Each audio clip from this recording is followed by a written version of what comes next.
Hello, my name is Richard Gilbride. I've been writing about the murder of John F. Kennedy almost 20 years now.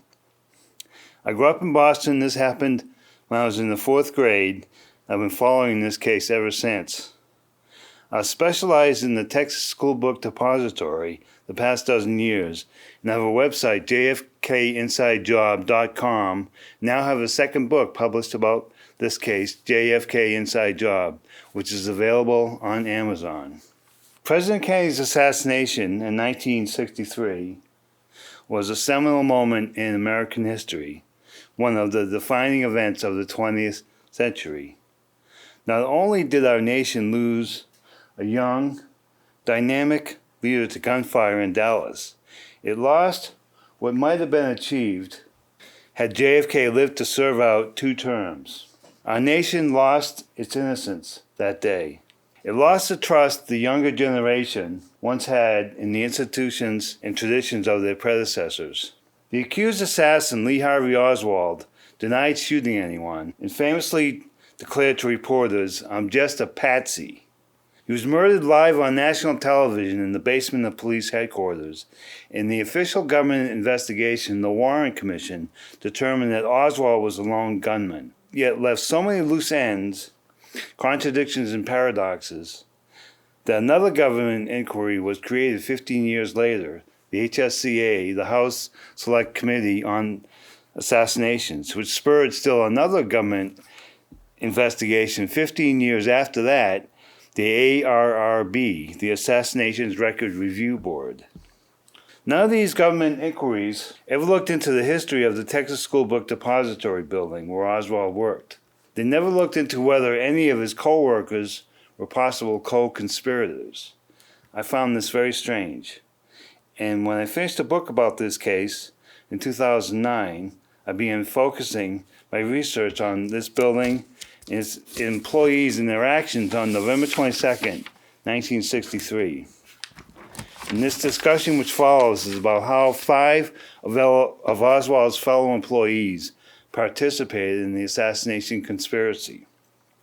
But first, we're going to review proof that President Kennedy's assassination was orchestrated by the highest levels of the national security state. This was a land-based assault, precision targeting by deep black elements of Army intelligence, and they eliminated the threat to their power base with extreme prejudice.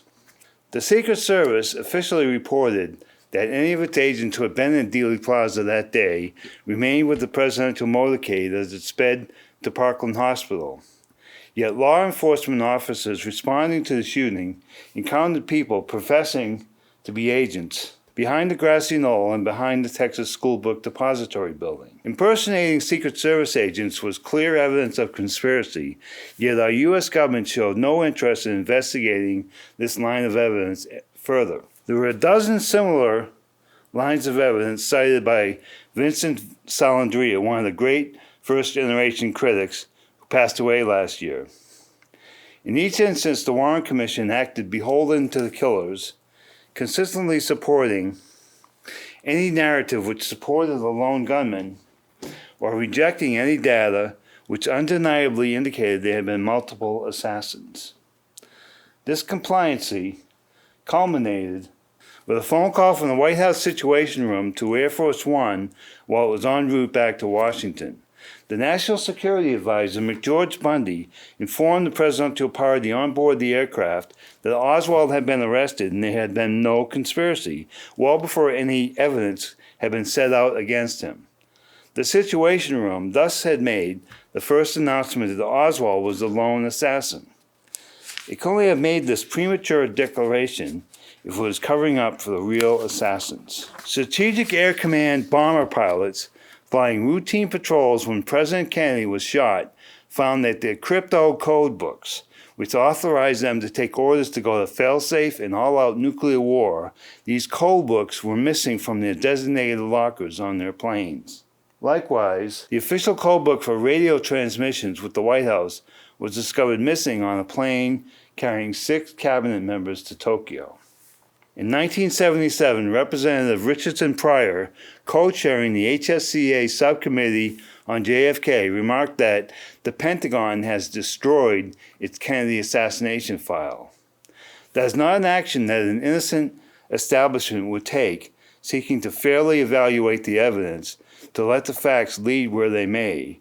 Rather, that is an action a criminally culpable institution would take, hoping to cover its tracks, seeking to eliminate any evidence which might incriminate it. Further proof that this was a precision military-style crossfire has recently come from another of the great first-generation critics, Josiah Thompson. Not only was there a shot from the direction of the grassy knoll, which blew out the rear of the president's head, but 0.7 of a second later, a second headshot impacted from the rear, pushing blood and brain matter out through the front. My own contribution toward exposing this military coup d'etat comes in the essay James Powell Redux. Herein confirms what I had long suspected, that this Army intelligence photographer had been stationed in Dealey Plaza to watch the presidential motorcade. He had given conflicting accounts about his whereabouts and never provided any personal identification material to investigators, but a high school class picture from 6 years earlier certifies he was standing in the crowd at the Elm and Houston Street intersection, which is what he had told Secret Service investigators. Powell took a color photo of the book depository about 30 seconds after the assassination. He went inside and phoned his office, went outside, and returned inside to make another call, but was inadvertently trapped inside when police sealed the building. And so investigators eventually learned about his color photo. But this was kept secret until the HSCA hearings. One big reason which the HSCA was forced to admit was that a comparison of Powell's sniper's nest with a sniper's nest photographed 20 or so seconds earlier by newsman Tom Dillard revealed that book cartons had been moved just after the shots. This box stacking would have irreparably delayed Oswald's supposed flight from the 6th floor sniper's nest down to the 2nd floor lunchroom, where he was soon confronted by a police officer. Once Powell was let out, he returned to his Army intelligence office in the Rio Grande building up the street and composed a memorandum for the record, which lied about his exact whereabouts during the motorcade. But it appears he was covering up a lot more than the surprise movement of book cartons. Powell had stationed himself next to a white laundry van just in front of an unmarked silver trailer. This trailer, which had a porthole looking directly to the kill zone on Elm Street, was apparently used as the control studio for receiving wireless transmissions from a group of Army videographers positioned around Dealey Plaza, who each shot a uniquely angled film of the murder of President Kennedy. Both the white van and silver trailer had evacuated the premises by the next available photograph of this intersection, 9 minutes after the assassination.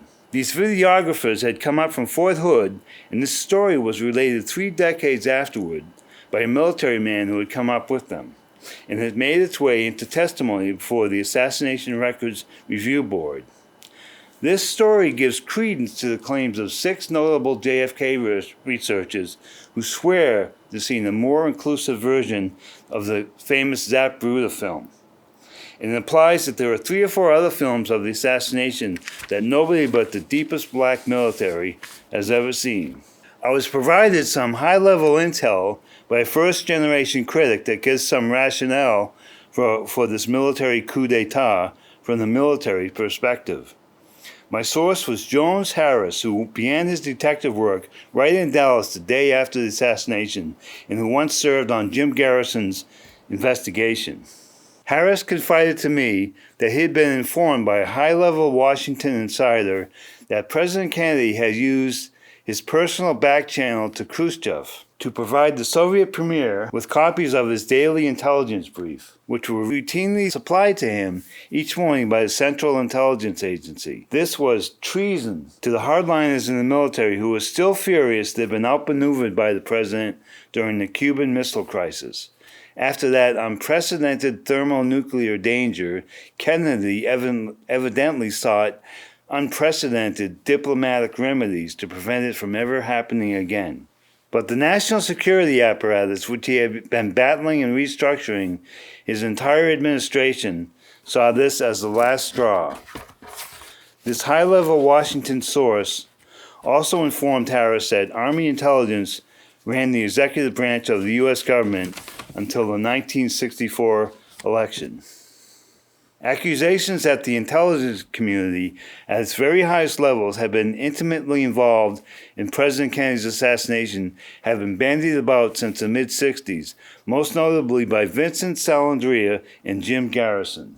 The CIA produced a document in 1967 countering criticism of the Warren Report that even coined the term conspiracy theorist.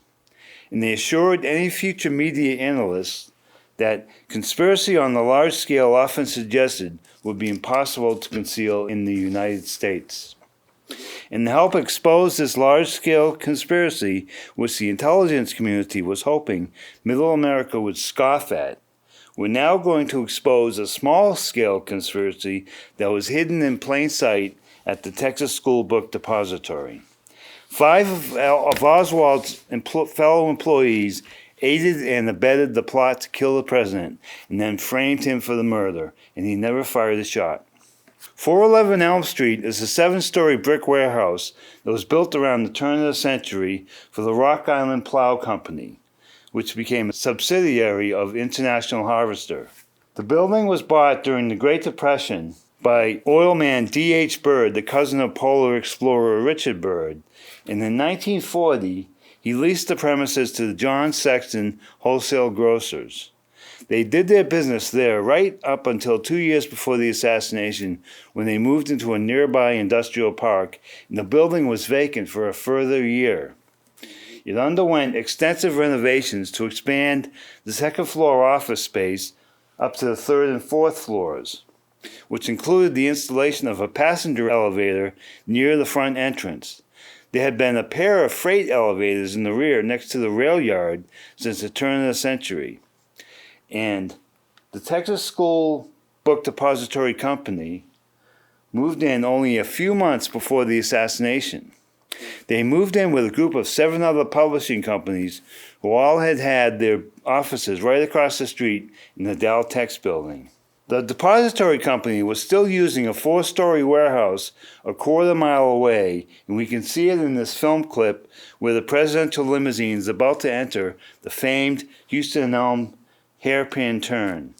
And this photo, taken from the freeway, shows the sizable Houston Street warehouse. They moved out about 80% of its inventory in order to fill up the warehouse space at 411 Elm Street. Only a 4-man skeleton crew was left there, compared to 14 warehouse workers at Elm, and everyone got paid in cash. Precious little documentation has surfaced about this company, and none of our U.S. government investigative agencies ever seemed inclined to dig into it or its employees.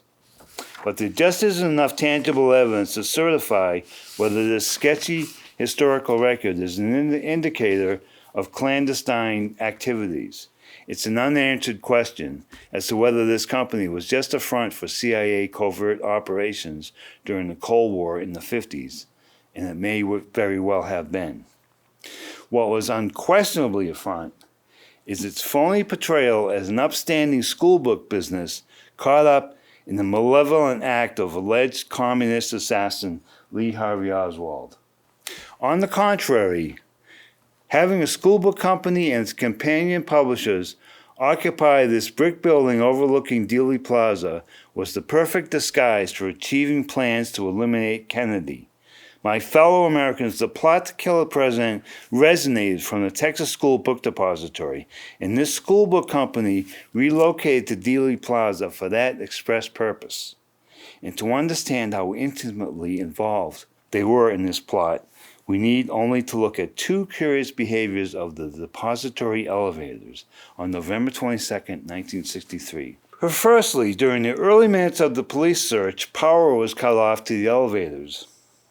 Not only was this omitted from the Warren Report, it didn't even make it into any newspapers, not a single account anywhere ever for an event that merited a feature story in any major print media. This power outage wasn't brought to light until the spring of 1964 in the testimonies of Deputy Sheriff Luke Mooney and Secretary Victoria Adams. In the early chaos, Adams had been out by the front steps when she heard a police radio reporting that shots had been fired from a fourth-floor window. That was where she worked, and she panicked and went inside, and as she described it, I pushed the button for the passenger elevator, but the power had been cut off in the elevator. She went up the front lobby stairs and then went down the second-floor hallway back to the freight elevator and discovered it wasn't operating. Luke Mooney had just abandoned this West Freight elevator. He had run from the grassy knoll parking lot into the rear of the depository and got into the West elevator just as two women came running up and asked to go up to the second floor. And as he described it, when we got there, the power undoubtedly cut off because we had no more power on the elevator. This West Freight elevator lost power just after Mooney got to the second floor. Whoever cut the power was undoubtedly aware of that. And no further information ever got reported about this power outage or just when elevator service got restored. Mooney had filed an after-action report the next day which stated, as the elevator started up, we went up one floor and the power to the elevator was cut off. But his boss, Sheriff Bill Decker, did not see fit to share this startling information with any news media. And this piece of information didn't even find its way into any report from any other agency investigating the assassination. I have a separate essay that damns Sheriff Decker, but he's not our focus right now. The emergency kill switches were located in proximity to the elevator shafts and had been installed when the building was modernized during the winter renovations. Somebody in the basement flipped the shutoff switch to the passenger elevator and then walked over to the freight elevators and shut them off. This issue single-handedly indicates that book depository employees were complicit in the assassination plot, and it isn't a mystery who cut the elevator power, because he admitted in his testimony and in several subsequent interviews that he was alone in the basement during this time frame. And the 19-year-old book depository order filler, Wesley Fraser, has recently published a memoir that avoids any mention of the elevator power outages. This issue was actually brought up for the first time in a radio interview a few weeks ago, but Fraser managed to avoid discussing it. This con artist also avoids mentioning another critical episode. Fraser gave Oswald a ride to work that morning, since he lived down the block from where his wife Marina was staying, out in the suburb of Irving. Lee would usually visit her on weekends. Fraser parked his '54 Chevy in the employee parking lot down by the Houston Street warehouse, and it was Fraser's incriminating testimony that alleged that Oswald had walked a quarter mile across the rail yard ahead of him, carrying his paper gun sack into the depository. But warehouse foreman Eddie Shields, in an HSCA interview 14 years later, instead recalled that someone had hollered out to Fraser, "Where's your rider?" And Fraser had hollered back, "I dropped him off at the building," meaning that Oswald had never walked through the rail yard with a gun sack in his hands that morning. He had been let off at the book depository, and Wesley Fraser committed one of the most grievous acts of bearing false witness in recorded history. When I was down at the National Archives in 2011, I tape recorded this interview and obtained a copy of the transcript. Shields states on 3 successive occasions that Oswald got out at the depository building, which was a quarter mile away. He's asked, "The day of the assassination, did you see Oswald come to work with Fraser?" "No, I didn't. They told me that they let him out at the building. He did not come on in the parking lot." "Can you tell me a specific person that told you that?" "Yeah, I think Charles Givens hauled out there and asked Fraser where his rider was, and he told him I dropped him off at the building. Yeah, that was it." "And how did you come about this information?" "Well, I was down on the floor when they hollered out and said," and the answer he gave them, I don't know, I think he said, "I dropped him off at the building." Now, whoever it was hollering asked him, I don't know. Somebody hollered out the window at Fraser and say, "Where's your rider?" And to your recollection, Fraser says, "I dropped him off at the building." An interesting footnote to this elevator power cover-up is that a team of 8 Treasury agents ran a few blocks over to the depository as soon as they learned that shots had been fired at the president. They were among the earliest responders to arrive. A few of them went down to the grassy knoll parking lot, and about 5 of them searched the depository.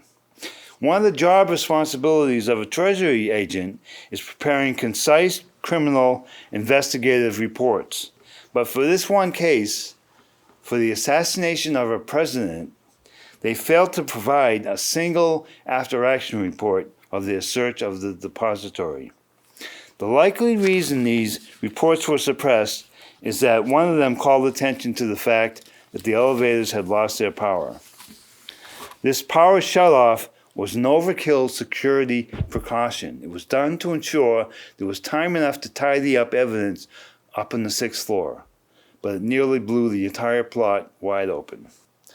Our second episode of Elevator Mischief occurred about 8 minutes earlier, about a minute after the president was shot. While the first responder, motorcycle cop Marion Baker, was climbing the rear corner stairs. That's when the West Freight elevator came down. Any school could have figured out that that's when the bad guys escaped the building. But nothing was put in the newspapers about the depository elevators, certainly nothing about the missing West elevator. And Baker didn't realize it because his attention was directed elsewhere. When he had raced in with Building Superintendent Roy Truly to the rear of the warehouse, they looked up the elevator shaft, and Baker reported back at police headquarters that he could see that the elevator was hung several floors up. Roy Truly said not one word about the elevators that night in an FBI interview. The next day, he told the Dallas police that the officer and I went through the shipping department to the freight elevator. We then started up the stairway. And he admitted to the FBI that they stopped at the freight elevators and observed they weren't on the first floor. And then, in early December, Truly told the Secret Service nothing more than that they had paused momentarily at the elevator shaft. It wasn't until 4 months after the fact, during his Warren Commission testimony, that Truly admitted he had tried calling for an elevator, ringing the service bell, and twice yelling up the shaft, and had gotten no response. And he finally revealed the unusual fact that the West elevator was gone when he and Officer Baker got up to the 5th floor. He immediately directed Baker's attention to the East elevator, which could be seen through the shaft, and they took that up to the 7th floor to get to the roof, by sheer coincidence avoiding the 6th floor. Truly said he wasn't sure who took the West elevator but his best guess was it was longtime employee Jack Doherty. Back in December, Truly had chaperoned Doherty's Secret Service interview, and he managed to cut it short, claiming Doherty was mentally retarded and has been especially confused since the assassination. Truly's testimony prompted a junior staff member to privately circulate a memo entitled "The Mystery of the West Elevator." 2 weeks previously, another private memo had been circulated outlining Jack Doherty's obscure behavior in a memo entitled "Identity of Assassin." That title implied that the Warren Commission was searching to find out just who was actually in that sniper's nest. 2 weeks afterward, near the end of his own testimony, Jack Doherty finally acknowledged that he was the one who had used that push-button elevator on the west side. He said he had been getting stock and hadn't heard Truly yelling up the shaft. I first read this from the original 26-volume Warren Commission set while on a camping vacation at my alma mater. I had majored in philosophy there, and I approached the reading as refreshed as a college sophomore seeking an oracle of truth. I opened the musty old volume and read it at half speed and pictured the testimony happening in real time as if it were stagecraft. When I got up and walked away, I had a picture-perfect epiphany in my mind, a canyon in my mind wide enough to drive a truck through. What I saw was that Doherty had brought the kill team down from the 6th floor. I was familiar with figures up on the 6th, captured ephemerally in photographs just 5 or so seconds after the shooting sequence by Dallas Morning News photographer Tom Dillard. In the companion window next to the sniper's nest was someone I called Facial Image Man, whose face was a few inches back from the dusty glass, bisected by the shadow of the vertical sash strip. In 1978, the HSCA sent the full Dillard negative to Stanford Research International for audio-radiographic enhancement, but the emulsion comprising the facial image was completely melted away, accidentally on purpose, of course. But down at the other end of the 6th floor, at the west end, the irradiated silver in the gel had enhanced the ghostly image of someone surveying the crowd below. There was a ceiling lamp behind him, and you could make out a distinctive widow's peak in his hairline. This hairline matches a 1957 hunting photo taken at Robert Oswald's ranch, the brother of the accused assassin. This individual is in reality merely a doppelganger, a look-alike to Lee Harvey Oswald, and it turns out he was actually a second cousin named Leon Vaucher. But that is grist for another day. Jack Dougherty had flat out told the Dallas Homicide Bureau, and this occurred while Lee Harvey Oswald was being escorted inside. Dougherty related that he had been on the upper floors in the minutes just before and just after shots had been fired from one of the upper floors. Yet he was never taken back up there to help retrace his steps, or even asked if he witnessed anything out of the ordinary. This despite the suspect in police custody vehemently saying he didn't shoot anybody. Dougherty had received a medical discharge from the U.S. Army, and curiously enough, he served 2 years' worth of his enlistment at Freeman Field in Seymour, Indiana. During World War II, this base was selected as the central collection point for captured Nazi equipment, which came to fill 42 warehouses. They had V-1 and V-2 missiles, 80 different types of aircraft, all test-flown or reverse-engineered to learn from German technology that was several years ahead of the Allies. And I've often wondered whether Jack Dougherty was an early casualty of mind control experimentation. In his testimony, he stated he didn't do anything after the war, not until 1952, when he started working at the book depository. There is no known record of who took Dougherty down to the police station.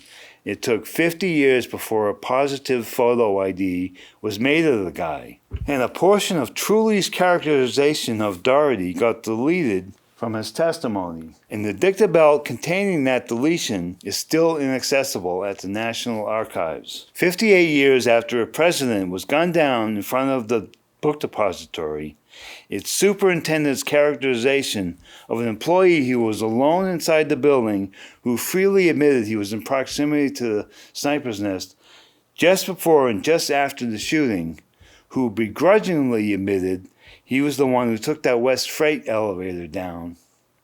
An excerpt from that characterization is still a closely guarded United States secret. And our suspicions only amplify when we understand that Dougherty gave a prepared alibi to the police. Notice his precise penmanship, which belies his alleged mental retardation. His story was that after lunch he went back upstairs to get some stock, and he went down to the 5th floor. Then he heard a shot from somewhere inside the building. He claimed he then went down to the 1st floor and asked janitor Eddie Piper if he'd heard anything. But this claim was physically impossible. From the FBI's time trials of possible escape routes from the sniper's nest, we can deduce the speed of the freight elevators. The extra 39 seconds it took to call an elevator up 5 floors works out to 31 seconds for 4 floors. Down and back up equals 62 seconds plus any time Dougherty was spent talking to Eddie Piper and deciding to return upstairs. That's pushing 70 seconds at a bare minimum. And Piper was never even asked whether he'd talked to Dougherty. When Truly and Baker raced through the warehouse and looked up the shaft, the elevators were both even up on the 5th floor. They'd run about 100 feet inside the warehouse, and precise film studies placed Baker reaching the front steps about 23 seconds after the first headshot. For all he knew, there was a maniac gunman on the loose, and he wanted to get upstairs ASAP. They double-timed it through the building, and when they looked up the shaft, would have seen the elevator ascending had Doherty taken it down right away. Doherty could not have descended in the elevator until after Truly and Baker elected to take the stairs. There had been no reaction by him to head downstairs after hearing a shot, as implied in his alibi. Doherty waited until the first police responder was on the stairwell and in the lunchroom confronting Oswald before descending in the west elevator. But his alibi disguised just when he brought this elevator down, which was staggering. Doherty's alibi brings down the house of cards shielding depository employee complicity. And that brings down the 1963 national security apparatus which orchestrated this assassination. The 1963 deep state, at least its operational servants. The inescapable conclusion is that Jack Doherty brought the shooters from the 6th floor down in the west elevator, and Roy Truly was fully aware of this maneuver. He had led first responder Marion Baker up to the roof on a wild goose chase that avoided the 6th floor. The 2nd floor lunchroom encounter with Oswald was a ploy that enabled the West Freight elevator to begin its descent to get the shooters to the 1st floor so they could escape the building. The lunchroom encounter was in fact a critical facet of the assassination planning. In a recent radio interview plugging his book, Wesley Fraser acknowledged that Baker and Truly had seen a partly eaten cheese sandwich and an apple on one of the tables.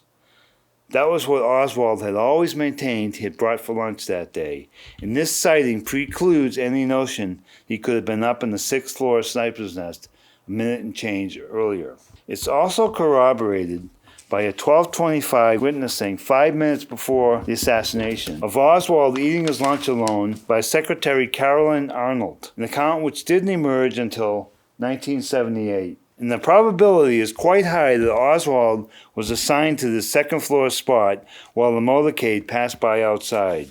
Once he saw Baker, he flinched away from the vestibule window and drew him into the lunchroom, diverting the officer's attention from the descending elevator. Truly and Oswald had rehearsed this encounter before, and the 24-year-old rogue intelligence agent had no clue as to what was in store for him and how badly he would be betrayed. When the kill team got to the 1st floor, very likely they split up and one of them escaped via the West Annex, which, sure enough, got omitted from the FBI's building diagrams drawn up for the Warren Commission. This assassin exited the premises using the ramp just left of the carport, and by sheer coincidence, distribution manager William Shelley and truck driver / order filler Billy Lovelady had managed to locate themselves at this time about 40 feet away at the first railroad track. Despite their claims to the contrary, in our computer age they got extracted from an immediate aftermath film, rushing down beside the depository towards the Grassy Knoll parking lot just after the shots. In an HSCA interview with a 1st floor warehouseman, strongly suggested that they'd thereafter return to the front landing in time to help Oswald exit the building in its enclosing police dragnet. Shelley and Lovelady both denied any knowledge of Oswald's exit, and he would be accused of fleeing the scene of the crime. Shelley would admit to an independent Texas journalist 12 years later not only that he was a CIA operative, but also that he had been arrested that afternoon by Dallas police in connection with the murder of President Kennedy. The world never heard about that. It's quite possible that Shelley handed Oswald dollar bills torn in half while out on the front landing, instructing him to meet a contact in the Texas theater where Oswald was arrested, and that Oswald volunteered this information to police, which might explain how Shelley was placed under arrest. One of the dozens of loose ends in this kaleidoscopic homicide investigation. In any case, it is beyond a shadow of doubt that several book depository employees were complicit in the assassination plot. They aided and abetted the shooters and played a key role in framing the patsy Lee Harvey Oswald.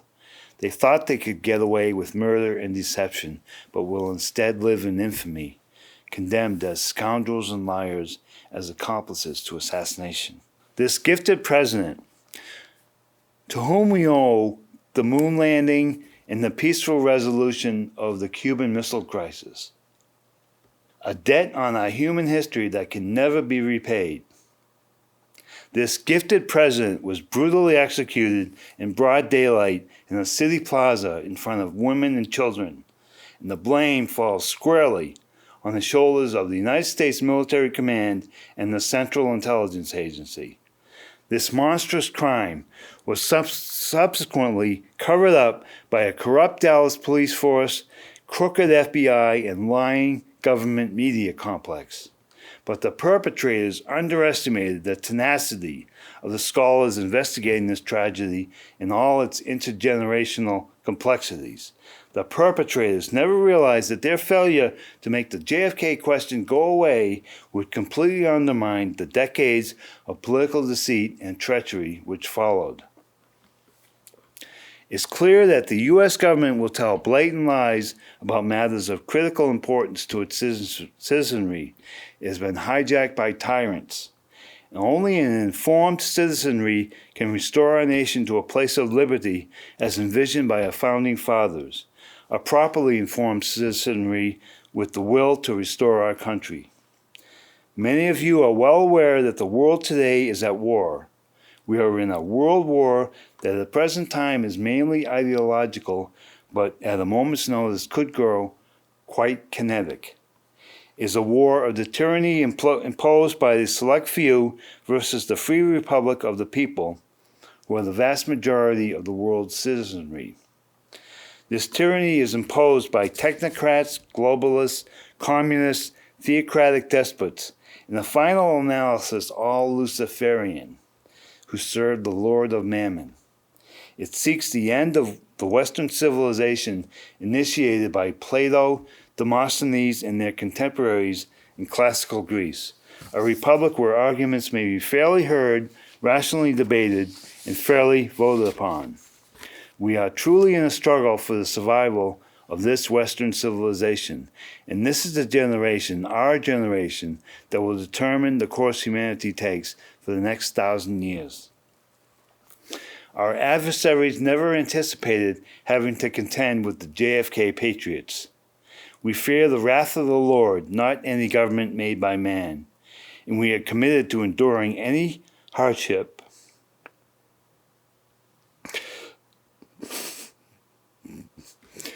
and making any sacrifice necessary to preserve liberty for our inheritors. We number in the hundreds of millions, every race, creed, and color, every stature, and every organization, and we have a dauntlessness not seen before in human history. We are fighting for the freedom of our great-great-grandchildren, so that they may not have to be the slaves of an occupying colonial techno-oppressor. It is a war we must win, and with the help of our Lord God Almighty, we shall be victorious. Thank you for your time, and may God bless you all.